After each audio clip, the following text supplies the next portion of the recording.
are two guys from Finland, Riku with the mic and Tunna behind the camera. We are the global odyssey to learn about the most bizarre traditions on Earth and to uncover the secrets this planet holds.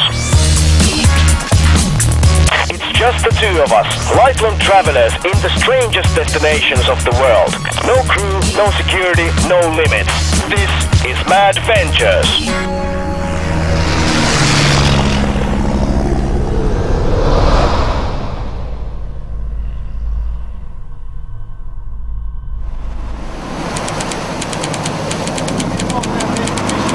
Somalia. This is Madventures on the Gulf of Aden, one of the most dangerous, the most pirate-infested ditches on the planet. Offensives against boats sailing these waters happen every day, and tubs like this one are constantly carrying illegal immigrants away from the homicidal warlords of Somalia. How much does it cost for Somali refugee to come to Yemen? How much he have to pay? Maybe it costs for them $200 or $300. $200 or $300. If the refugee don't pay the smuggler, what happened?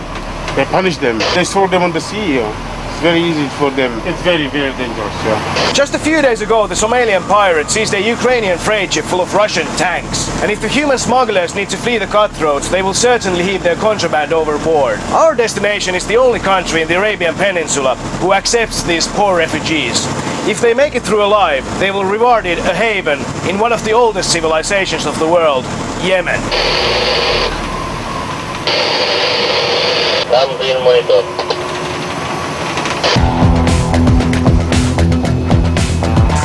Welcome to Yemen, the mythical land of milk and honey, the legendary dwelling of Cain and Abel, Gilgamesh and the Queen of Sheba, a place as old as human history itself. Okay, these guys will take us from the port town of Aden to the capital Sana'a. And there we will build up our convoy and start to travel towards east, towards the most notorious desert of the world, the Empty Quarter. There, in the harshest of conditions, live the Bedouins of Yemen. These people are said to be merciless kidnappers and terrorists. We will travel to one of the most dangerous tribal areas in the world to find out if it's true.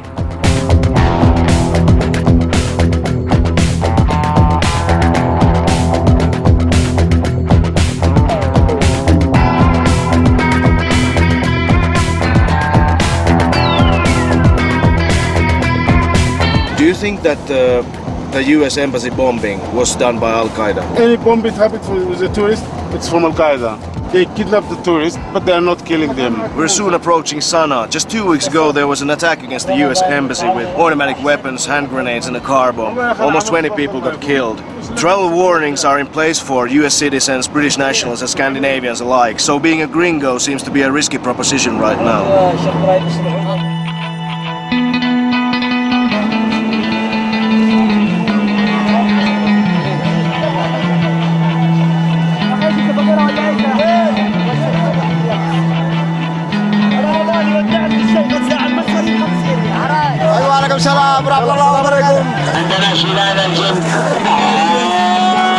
Welcome to Sana'a. This is Babal Yemen, the gate of Yemen. It's amazing. You wouldn't think you could find these kind of vibes in the world anymore. It's like straight from the Arabian Nights. Hey.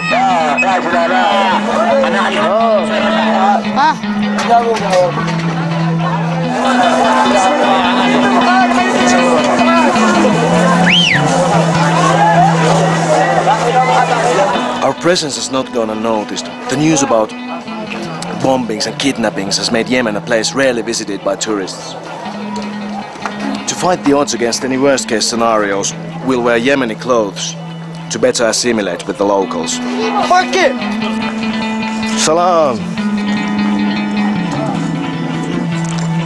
We'll have to buy a jambia also. This dagger is like a tie to the most Yemeni men. Higher the social class, more expensive the barlow.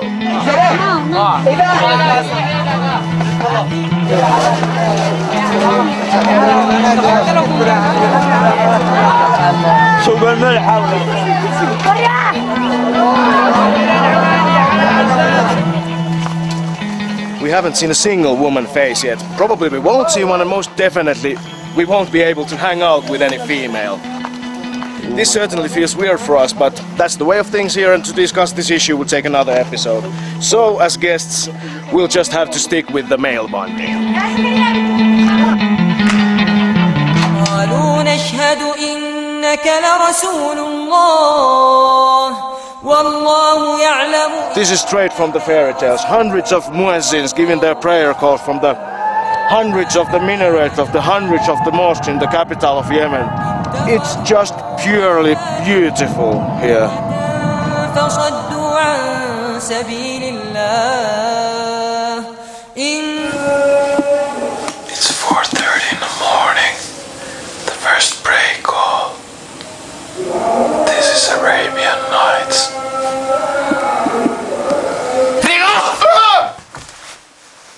Where are we going? Where are we going? Where are we going? Huh? To the Bedouin country. يا أيها الكافرون لا أعبد ما تعبدون ولا أنتم عابدون ما أعبد. Now you start to look like Arab. This is more like it. We don't want to be easy targets for kidnappers, do we? Next, a planning session in a Yemeni way.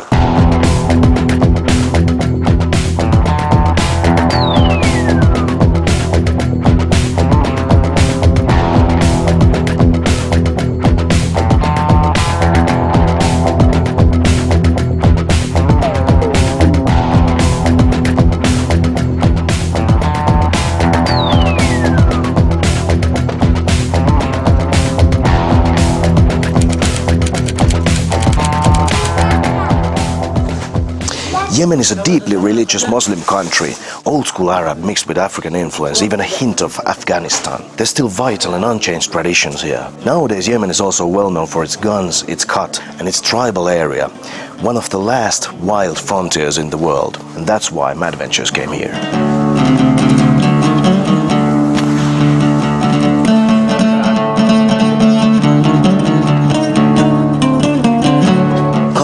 Is a mild amphetamine-like stimulant, illegal in most of the world, but in Yemen, it's an 800-pound gorilla, a runner-up in esteem only to Islam. The leaves are chewed whenever, wherever, and by everyone.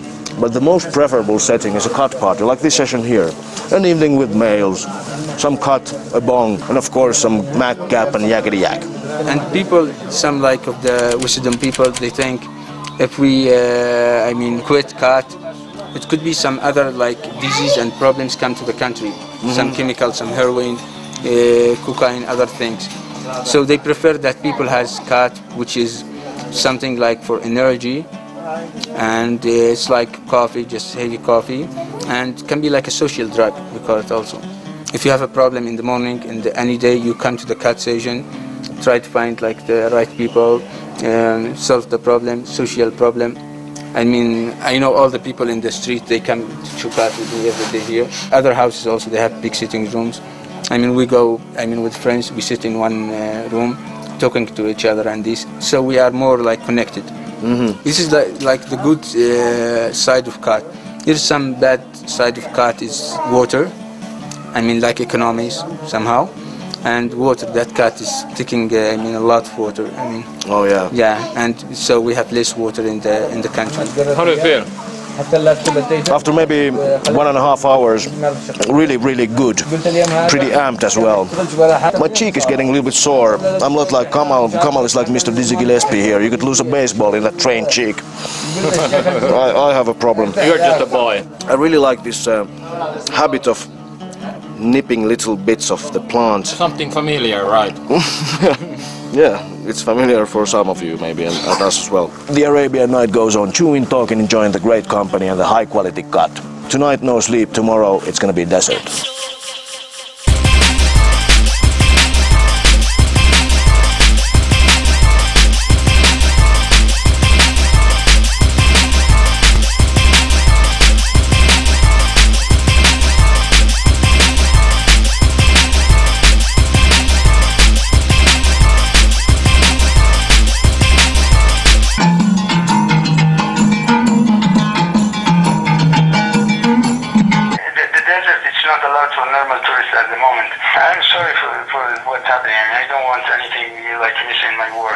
Is there any possibility that we bribe somebody? No, it's really because we are under advisors from the Ministry of Information.